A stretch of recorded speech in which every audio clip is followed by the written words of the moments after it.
বিগ্রহই হোক, কারণ সবার ঘরে বিগ্রহ নাও থাকতে পারে, চিত্রপট সবার রাখতে হবে, যে পুকুরের মধ্যে থাকুক বাকি বাসা থাকুক না, আর যেভাবে থাকবে।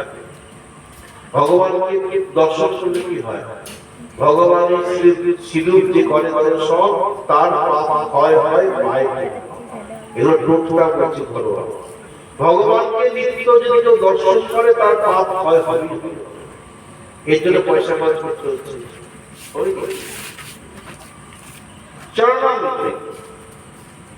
তুমিও তোমার মতো ঘরে ঠাকুর থাকলে কিন্তু তার চরণ ধোয়াতে হবে না, পাত্রের মধ্যে যেমন পারো গোবিন্দের চরণ প্রথম না পারলে পরে গোবিন্দের কাছে শিখে নেবে, হয়তো ভগবানের চরণ খানা রাখতে চরণ জল ধরে গঙ্গা জল, 3 বার জল ধরে মহাপ্রভুর চরণ লক্ষ্যর জল ধরে, ওইটাই চরণ, কিন্তু তুলসী পাতা দিলে সেই চরণামৃত সবাইকে একটু একটু করে দাও, নিজেও পান করো, কি হবে? অকাল মৃত্যু হারিণী সর্বব্যাধি বিনাশিনী বিষ্ণুর পাদলক্ষ বিদ্যা শিরসমা ভাবয়াম। দেখো মন্দির মন্দির গেলে চরণামৃত দেয় না, সব মন্দির দেবে কিনা, তোমার ঘরে করো, সামনে মন্দির থাকবে, সামনে মন্দির থাকবে যাবে। নিত্য যদি কেউ চরণামৃত পান করে অকাল মৃত্যু রোধ হয়ে যাবে। রাস্তায় ঘাটে কত বিপদ হয়, এই জন্য যখনই মোটরসাইকেলে বসবে বলে আমি হেলমেট দিচ্ছি, অনেক সময় হেলমেট দিয়ে কিছু হয় না। দুটো ঘটনা বলছি, বৃন্দাবন চক রাজবাহাট মাংস বলছে না, এইখানে আমার বাবার বর্ষ, তার ছেলে মেয়ে আর জামা সদ্য বিয়ে হয়েছে, 1 মাসও হয় না, ছোটবেলা থেকে দেখছিলাম। তো আমাদের ফোন করে কাঁদছে মা বাবা, মানে সদ্য বিয়ে হয়েছে 1 মাস, স্বামী স্ত্রী আসছে মোটরসাইকেলে করে, এই তো রাজবাহাটের ঘটনা, বৃন্দাবন চক। তো মোটরসাইকেলটা রাস্তায় বাম্পার থাকে, তো বাম্পারে মানে ছাকুনি গিয়েছে, পড়ে গেছে, পাশ দিয়ে বড় লরি এসে ওই দুজনের উপর দিয়ে চলে গেছে, একদম স্পট কাঁপতে কাঁপতে পুরো মরে গেছে। মা বাবা আগ্রান্ত হয়ে গেছে, একটাই মৃত্যু কখনো বিশ্বাস আছে, কখনো চলে যাবে।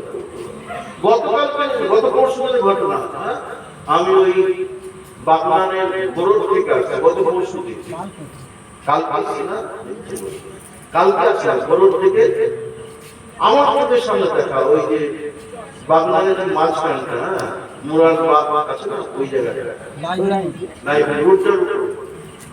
আমি দেখছি পুলিশ আটকে দিয়েছে। গতকালের এই মাথার কিলো এরকম করে রয়েছে, মাথার সাথে পুরোগুলো করে রয়েছে, আর সিভিক ফিজ গুলো এরকম করেছে। ওই আমি যা দেখলাম হাতের মধ্যে একটা চিকে প্যাকেট থেকে হাতের গুলি দিচ্ছে। কি ঘটনা, স্বামী স্ত্রী যাচ্ছে, বউটা পড়ে গেছে, বউটা উপর দিয়ে গাড়ি চালিয়ে গিয়েছে, বড় গাড়ি, আর মাথা কেটে গিদু গিদু সব গিদু গিদু, আর স্বামীটা হয়তো শেষ হয়ে গেছে। যথাসময়ে মৃত্যু সেটা আলাদা কথা, নশাংশি জেনে নামে যথা বিহায় হাত থেকে বলাবে তথা শরীরানি বিহায় ওদের নাগান্যানি সংগতি নবানি দেহি।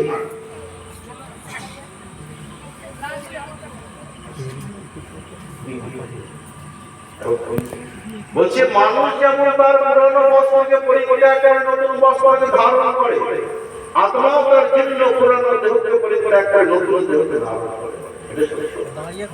এটা যথাসময় হয়, যথাসময়।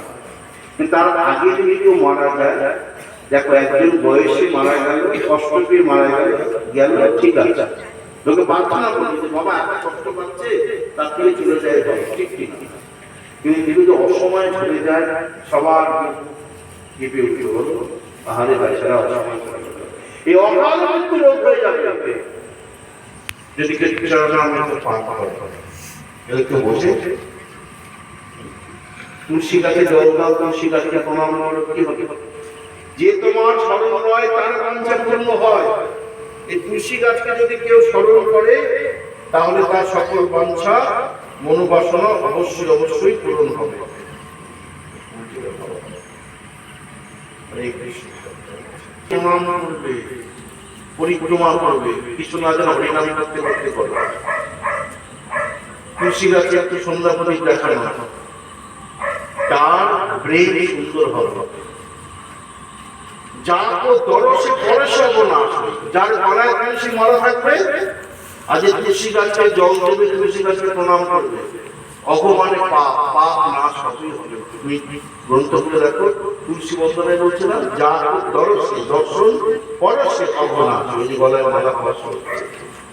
কেউ বোঝে? রাস্তাঘাটে অপমৃত্যু অপহার সব বন্ধ হয়ে যায়, কিচ্ছু হচ্ছে না। বাঘ আমি তোমার মাথায় থাকবে না, যার গলায় তুলসী মালা থাকবে। যে তোমার স্মরণ হয় তারা বলছে পূর্ণ হয়। বলো, যে তুলসী গাছকে স্মরণ নেবে না, প্রণাম করবে, মাগো তুমি তো সব জানো, হে তুলসী দেবী তুমি সব জানো, সব ঠিক করে দাও, সব ঠিক হবে। স্মরণ করতে হবে। এইভাবে ভগবানের প্রসাদ গ্রহণ করো, প্রসাদের সেবা ধারণা, যেখানে যাবে একটু প্রসাদ দিলে প্রসাদ দেবে, প্রণাম করে। এইগুলো বললাম, এতগুলো কথা প্রত্যেকটাই তোমাদের কাজে লাগবে এবং জীবনটাকে সুন্দর করবে।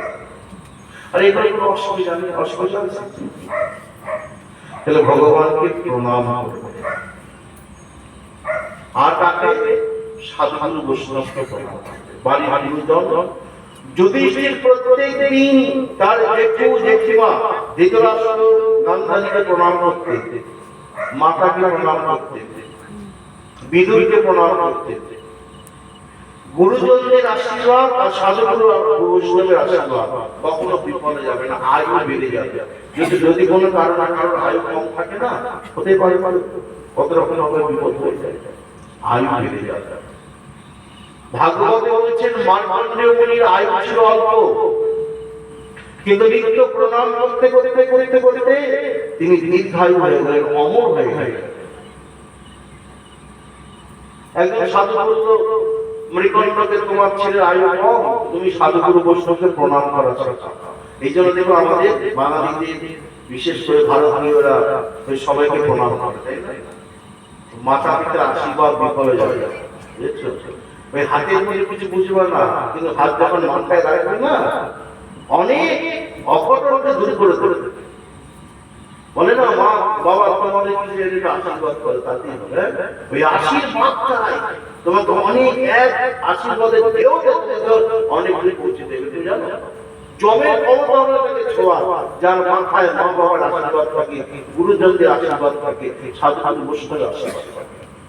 পিতা মাতা আদি গুরুজন, সাধু সাধু বৈষ্ণব, তাদেরকে বাচ্চাদেরকে প্রণাম করা শেখাতে আর নিজেরাও প্রণাম করবে।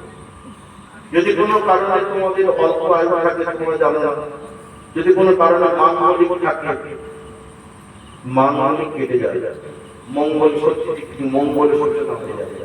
এত ক্ষমতা এত ক্ষমতা। মৃকণ্ড ছেলেকে প্রণাম করা শেখাবেন, সপ্তঋষিকে প্রণাম করেছেন, সপ্তঋষি দীর্ঘায়ু করেছেন। পরে দেখছেন রায়কল কি হবে, তখন তাকে নিয়ে গেলেন ব্রহ্মার কাছে। ব্রহ্মাও দীর্ঘায়ু হইলেন।